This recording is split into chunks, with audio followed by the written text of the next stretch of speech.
היי, אני איתמר. הייתי מתכנת עד שהחלטתי לפרוש ולעבוד קצת עם הידיים, כמו בן אדם. ואחרי ניסיון די כושל לפרוס פרוסה של גזע עץ באמצעות מסור שרשרת, התברר שהציוד שלי לא היה מתאים. עבדתי עם שרשרת סטנדרטית, שמתאימה לקרוסקאט ולקריטה, אבל לא מתאימה לחיתוך עם הכיוון של הסיבים. אז הפעם הצטיידתי בשרשרת ריפינג, שמתאימה למשימה, וגם בלהב ארוך יותר. באתי מההייטקס, אז כמו שאתם בטח מדמיינים, אני ממש טוב בלהחליף שרשרת למסור, אבל אבא שלי ממש רצה להשתתף, אז הסכמתי לו. אני מרפט עליו. זה בעצם מחזיק, זה מכסה צד, זה הקטע אחד, ששב מסביב לפה. אתה שם אותה ככה, תראה. זה עולה על שני אלה, זה הולך לפה. זה, נסתוך לפה הזה, עכשיו נסגור אותו.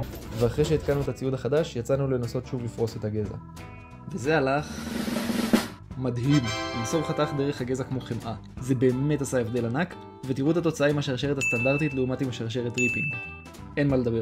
מי שעזר לי עם עניין ההתאמה של הציוד זה ChatGPT, ומי שאימץ את הבלבולי מוח שלו זה האנשים הנחמדים ברום אביבים שמבינים בזה, ומהם קניתי בסופו של דבר. אז תודה להם ונתראה בפרק הבא.